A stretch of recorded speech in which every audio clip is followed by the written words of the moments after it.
40% ఒకటి ఉంది. ఈ 40% విశ్లేషణ చేస్తున్నాం, 60% సమాచారం ఇస్తున్నాం. ఇది మనం పెట్టుకున్న వ్యూహం. ఎందుకని మనం ఎన్నో ఏళ్ల నుంచి చేసి వచ్చాం. ఇప్పుడు ఎందుకు పెట్టాము మనం యూట్యూబ్ కూడా? పేపర్లకి టీవీలకి అంత తీరిక లేదండి వార్తలు ఇచ్చేందుకు.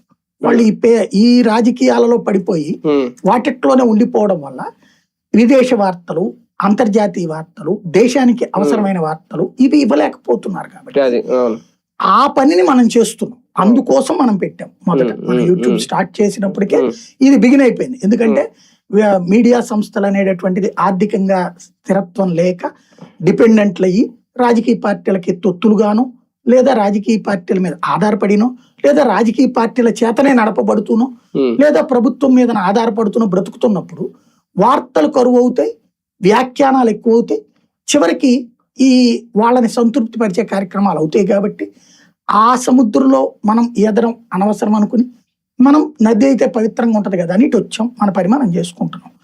ఇక్కడ మనం ఎప్పుడూ కూడా లంకొడకలు, ముంకొడకలు, దూషణ ఎప్పుడూ లేదు. విమర్శిస్తాం, నిర్మోహమాటంగా చెబుతాం. దాని మీద మనకి ముద్రలు వేస్తారు. ముద్రలు వేసినోడు కూడా మనం ఏం బూతులు తిట్టాం. కింద కామెంట్లు చేస్తున్నారు కదా అని బూతులు ఎప్పుడు తిట్టాం. అవసరమైతే అందులో లాజికల్ నిజమైన పాయింట్ ఉన్నప్పుడు వివరణ ఇచ్చిన సందర్భాలు